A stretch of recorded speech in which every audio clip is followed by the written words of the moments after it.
The next tortoise story is the tortoise and the hippopotamus. Have you ever heard of a hippopotamus? Do you know what a hippopotamus is? You do? That's good. Can you spell hippopotamus? No, it's a long word. Hippopotamus is a long word. When I was a little kid just like you, if we want to learn something real quick and real fast, we sing it in a song. You know hippopotamus? You want to spell it? You want to try? Come try. Let's see.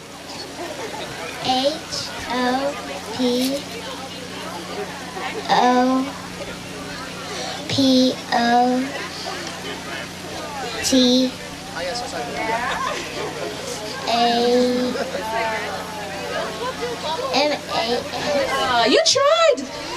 You tried. That was a good job for even trying. That is such a difficult word, hippopotamus. You know, you try. You just missed about one or two. Yeah, but you're good. You're good. But you're going to learn the right thing now. So when I was a kid, I learned the word hippopotamus with a song. And we used to sing it like this. H-I-P for the hip, for the hippopo. P-O-P-O for the hippopo.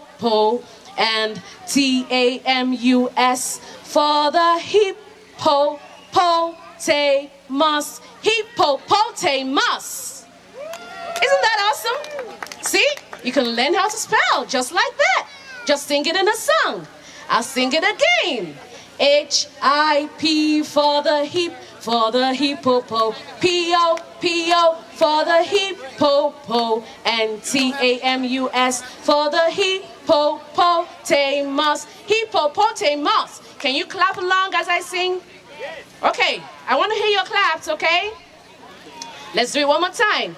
H-I-P for the hip, for the hippopo. P-O-P-O for the hippopo. And T-A-M-U-S for the hippopotamus. Hippopotamus. So I'm going to have you guys shout hippopotamus at the end, okay? Go hippopotamus. Let me hear you. Hippopotamus. Again? Hippopotamus. Again? Okay, so you're gonna shout at the end of the song, okay? H-I-P for the hip, for the hippopo. P-O-P-O for the hippopo. And T-A-M-U-S for the hippopotamus. Hippopotamus. It's not loud enough. It's not loud enough. Let's do it again. H-I-P for the hip, for the hippopo. P-O-P-O for the hippopo. And T-A-M-U-S for the hippopotamus. Awesome, awesome. You guys are good. Clap for yourselves. Woo-hoo. So the story about the tortoise and the hippopotamus. The hippopotamus lives in water just like this. The hippopotamus lives in water just like this. And this story is about how that came about, how the hippopotamus ended up living in water.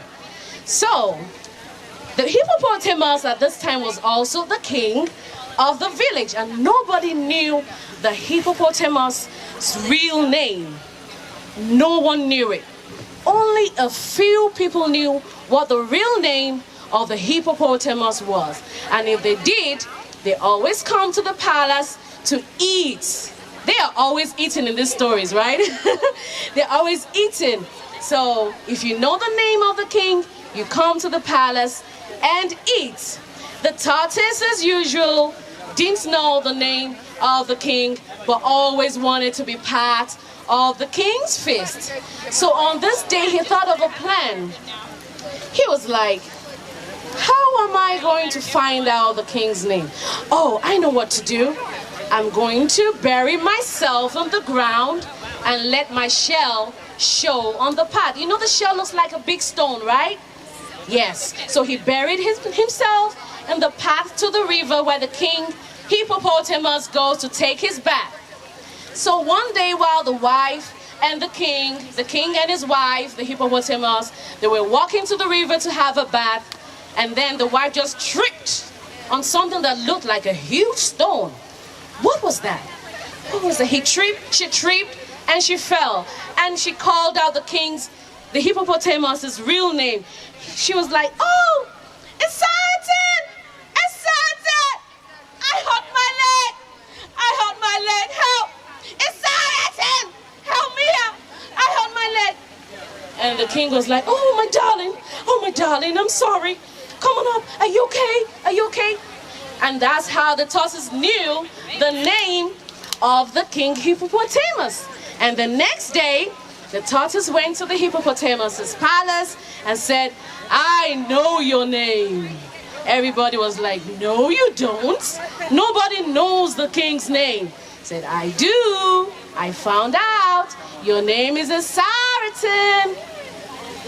And the king already made a pledge some time ago that whoever guessed his name, that will make him go live in water forever. He and his wife are going to live underwater forever. And when the tortoise told him that he found out what his name was, he was so sad. He said, well, I have to do what I have to do. I promised whoever guessed my name right that I will live in the water. I don't know if I should say happily ever after, but that's what happened. So the hippopotamus went to live in the river and only comes out at night to eat. And that's how the hippopotamus became a water animal. And that's the end of that second story. Did you enjoy that story? Oh, you're clapping for me. Thank you. Did you learn anything from that story? What did you learn from that story? I learned that, you have to not be sneaky and do that. Not be sneaky. The tortoise is a very sneaky animal. So yes, that's usually the main lesson in the tortoise story is never to be what? Never be sneaky. Don't be crafty. Always tell the truth. And the king did well by keeping to his promise. Because a promise is a debt. When you make a promise to someone, you have to keep that promise. If you tell mom, if mom says do your homework, it's time for homework. You do your homework. It's time to eat your fruits and veggies. You eat your fruits and veggies. And that's the end of that story. Okay, clap for yourselves for being great listeners. Woohoo! We're gonna take a short break and I'll be back with more stories. Is that okay? You wanna take a break to a snack break? Popsicle break? And we're back in like 5-10 minutes? Is that good? All right, see you later in about 10 minutes, okay? Thank you all for listening. Come back in 10 minutes, please. There you go. No sun in